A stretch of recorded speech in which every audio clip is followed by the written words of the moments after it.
Journey in the traces of history. Please continue listening to the story. The ROANOKE Mystery. What happened to the lost colony? Imagine building a new home, a new life, a new world, in a strange and distant land, and then vanishing. You and more than 100 othersmen, women, and children simply vanish from the face of the earth, leaving no letters, no messages, not a single grave. All that remains is one single cryptic word, carved deep into a tree. This isn't the script of a horror movie. This is a true story, a mystery that has baffled historians, archaeologists, and treasure hunters for more than 400 years. This is the story of the lost colony of Roanoke. Hello everyone, and welcome back to Journeys Through History. In our last episode, we followed the path of people searching for freedom. Today, we follow the trail of people who walked into history and never returned. To begin this investigation, we must travel back in time to the late 16th century. At this time, Spain was a global superpower, growing rich from the treasures of the New World. England, under Queen Elizabeth I, was desperate for a piece of the action. They wanted a colony, a foothold in the Americas.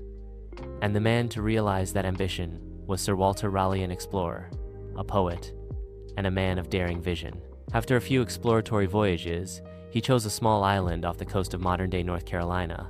That island's name was Roanoke. In 1587, a ship carrying 117 plunge, just soldiers this time, but families, with women and children, landed on Roanoke, hoping to build the first permanent English settlement. Their leader was John White, an artist and the colony's governor.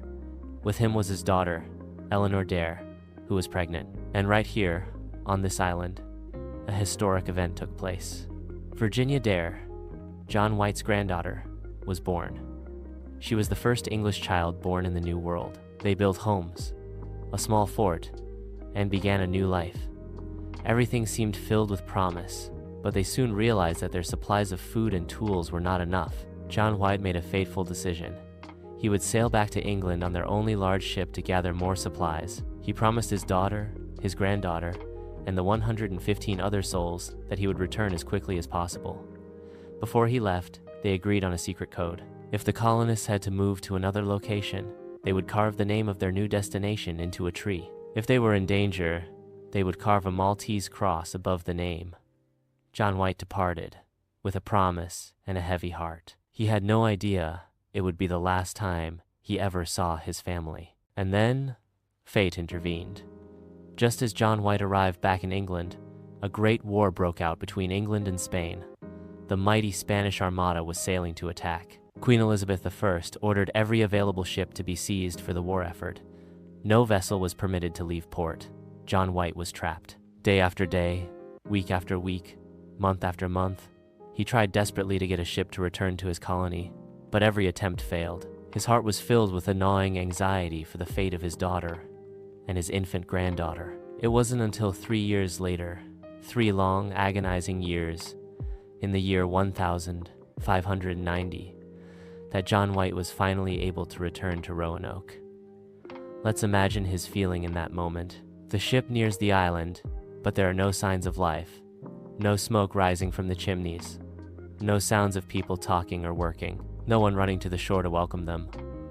Only an eerie, unsettling silence. When John White and his sailors came ashore, the scene before them was even stranger.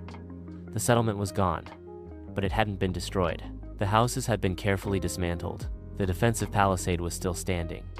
There were no skeletons, no signs of a battle or a massacre. It was as if 117 people had packed their belongings and simply vanished into thin air. They began to search for clues, and then they found it. There was no Maltese cross. This meant they were not in danger. Theory number 2.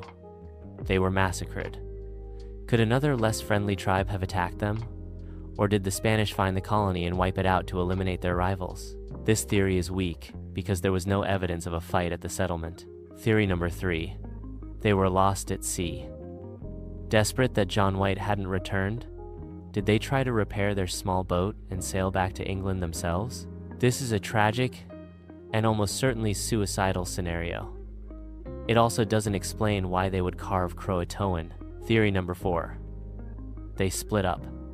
Perhaps some went to Croatoan Island, while another group attempted to move deeper inland. Their fates, then, would have been separate and unknown. The search is still active. Archaeologists using modern technology are still digging, analyzing every shard of pottery, every piece of metal, hoping to find a definitive answer. The Roanoke mystery is more than just a history lesson. It's a reminder of the fragility of life, of the courage of pioneers, and of the power of a question that has no answer. We may never know with 100% certainty the fate of those 117 men, women, and children, but in a way, the mystery is what keeps their story alive. It challenges our imagination and compels us to keep searching. So, after hearing all of this, what do you think? Which theory do you believe is the most plausible? Did they find a peaceful end, living among their native friends? Or was their fate far more tragic? Leave your thoughts in the comments below. I would love to hear from the historical detectives in our Journeys Through History community. Thank you for joining this investigation today. Don't forget to like and subscribe, because there are still so many mysteries in history waiting for us to explore. Thank you for watching, and I'll see you next time.